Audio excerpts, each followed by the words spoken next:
Hey guys, this is Jack from Team Empire, and today we are covering the new Stoicheia support, specifically the Lianorn support from set 10, Dragon Masquerade, and we're going to be talking about, as well as that, the Stoicheia Cycle Triple Rare that was revealed today.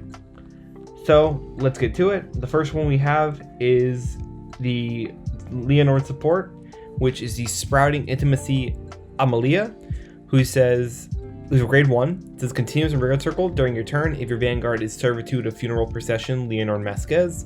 This unit gets plus 5k power, making it a 13k booster, and the ability Auto regular circle at the end of the battle your vanguard attacked, costs Soul Blast 1 and retire this unit to countercharge 1. So pretty good, especially since we know Leonor Masques does actually use a CB and doesn't actually use Soul. You can actually turning that Soul into a countercharge is really good. 13k booster is also nice. I think Leonor now has the most amount of 13k boosters in the game, or at least tied. It's pretty good. I think the retire thing is a little rough because Leonor already kind of folds to retire. So maybe there can be something else to like supplement that or like help with that. And also one more thing about this is that it actually lists the Masques unit and not just Lianorn. So I guess it's like the kill severing with Zorga. So if they ever want to like go back to an older Zorga or like use a new Zorga, they can like make support that doesn't directly support the Masques units to make them even stronger if they kind of want to like phase them out eventually.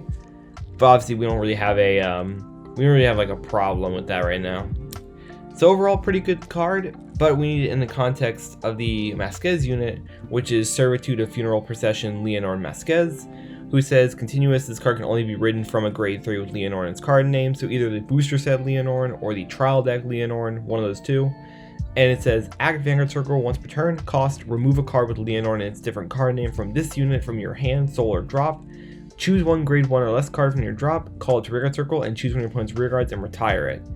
Then, its main ability, Auto Vanguard Circle, when it attacks, choose 3 of your back row standing units with boost, and boost this unit. If you boost it with 3 or more units until the end of that battle, this unit costs counterblast 1, choose 2 of your rear guards and stand them. So, it's basically a Mordred skill, which is pretty good. 5 attacks in Lianorn is kind of insane, especially if you're going second, because you'll immediately get that Persona ride straight away, hitting over defensive triggers, which is great.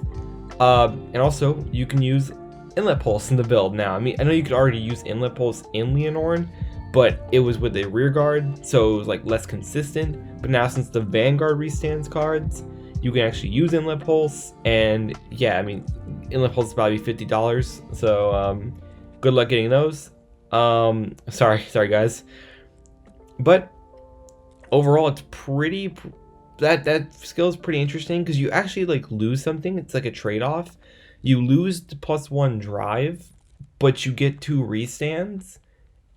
But I guess it's kind of a trade-off because this card was meant to offset the plus you get from triple driving. So that's pretty cool.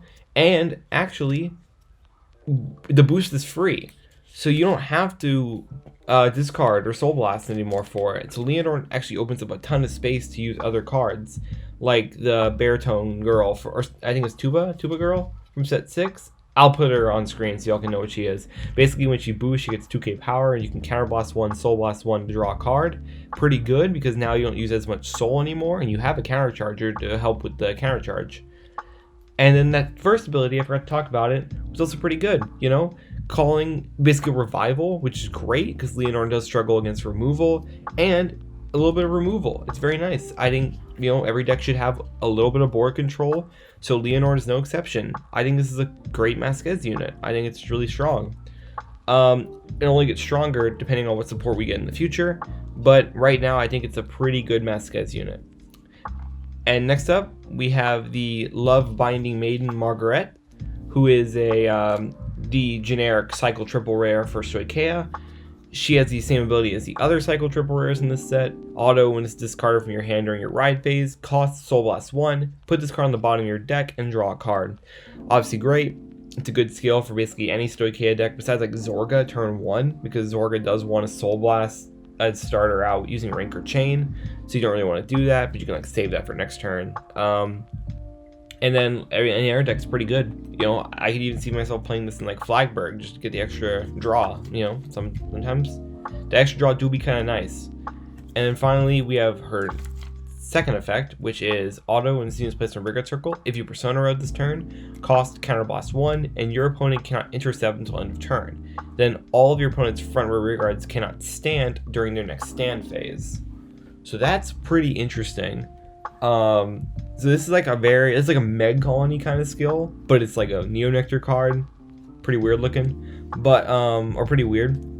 But overall, this is a really good skill. It's kind of like a meta call, because right now Eva is one of the best decks in the game. And she has those 10k Interceptor Obscure Deeds that are in the front row. So being able to shut them off and turn off their intercept is insane, because they lose 20k shield, which is pretty nuts. And along with that, you can just leave them there. You don't even have to retire them anymore because they can't stand. So the opponent's going to have to do all the work in order to call over them, waste resources just to call over cards they could have attacked with. So that's pretty great. I think this card's like amazing for that. For other matchups, it's okay. It's not like the best, but I think a Stoicheia deck like Lianorn or even Zorga could play like 2 to 3 copies of this card in their deck. Because another thing that's really good, even though it's Persona Ride locked, we have 2 Masques units for Stoicheia. So meaning if they're going second, that's a turn 3 Persona Ride, and that is the best turn to use it, because your opponent, if you're playing against Eva, your opponent's already going to have 2 Obscure Deeds in the front row. Then you just plop this down turn 3 and then shut them off. So overall, I think this is a really interesting Stoicheia one. I honestly thought it was going to be like another revival or something, but I'm glad it wasn't. It was something like very interesting. And I'm excited to see what the last one does on Thursday for Dragon Empire.